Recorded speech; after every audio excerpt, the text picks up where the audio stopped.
Hey guys, good news. I'm officially calling the Sentinel television restoration project done.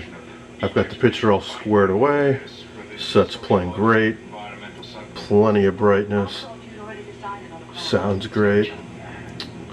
So what I wanted to move on to is talking about what you can accessorize your TV with. For example, on this set right now I've got what they call a TV lamp, which is just a ceramic shell with a light bulb inside. If you go onto something like eBay and search for TV lamp, you'll find dozens and dozens of these. One of the most common is a Black Panther. Also very common is a couple Siamese cats. Now the reason for these, well, there's a couple theories. I had originally heard that it was because these early sets were often viewed in a very dim room or with all the lights off.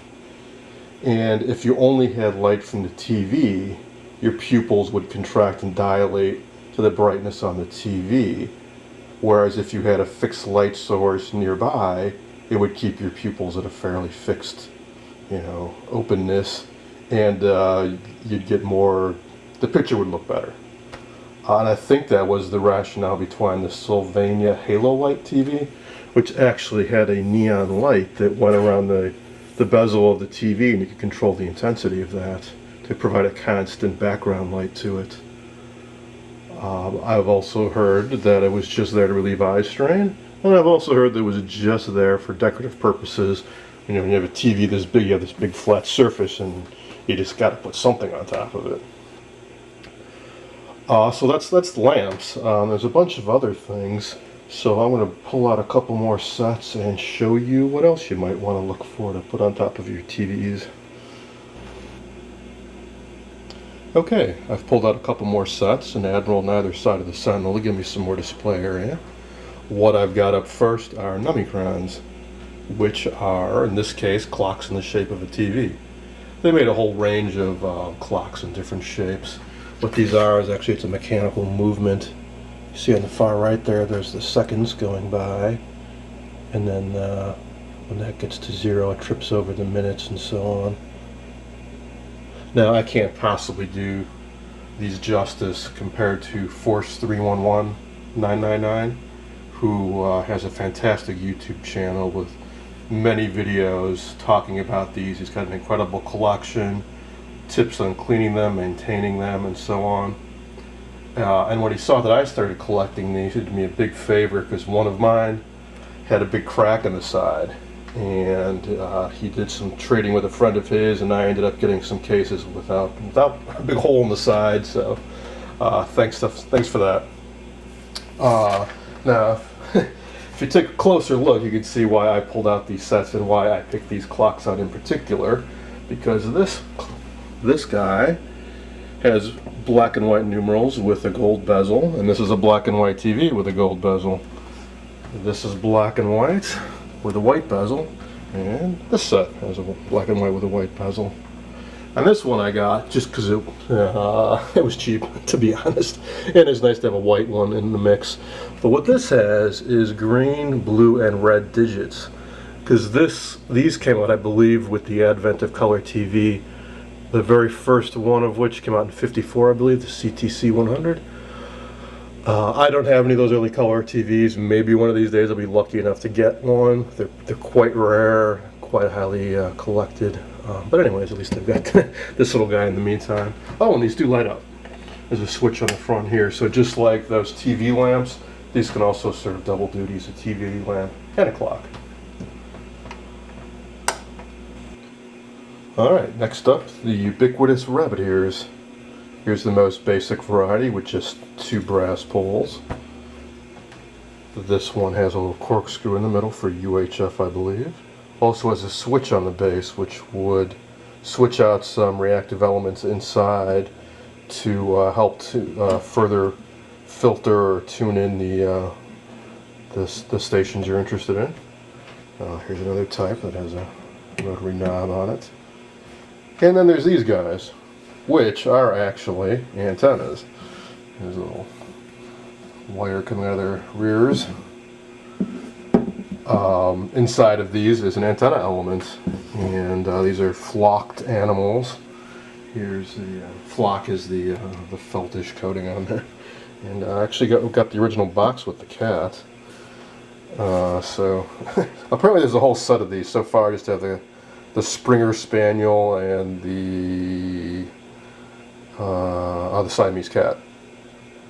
I have seen pictures online of the beaver, but I have never seen any of the others. It's taken me 2 years just to find these two, so maybe eventually I'll find the rest. But I think part of the problem is these are actually really lousy antennas, so I got a feeling they didn't do so well.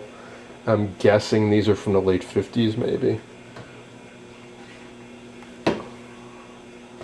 Now these sets, this guy in particular and this one, don't even need rabbit ears, at least back in the day if you were in a strong signal area, because they have integral antennas.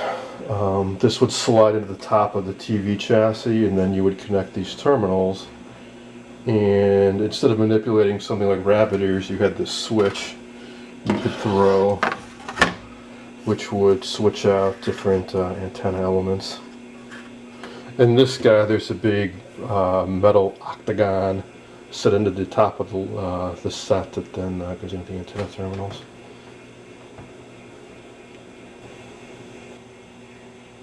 And here's my last round of accessories. On the far left here, we have a television booster. You might want to use something like this if you were in a poor reception area. The way this worked is you would plug your rabbit ears into this, and then this would plug into your TV.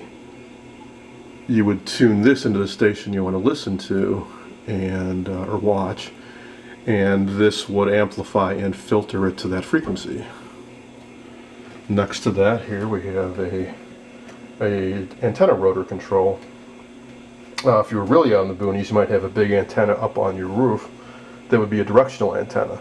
It looks kind of like a big arrow, a number of metallic elements coming out to form a point. And this, you would actually flip this paddle left to right, and it would literally rotate a motor up on your roof. And there were light bulbs behind here that would indicate which way the antenna was pointing. I'd have no use for this, but it looks cool, so it's a nice thing to have. Made it of a nice Bakelite.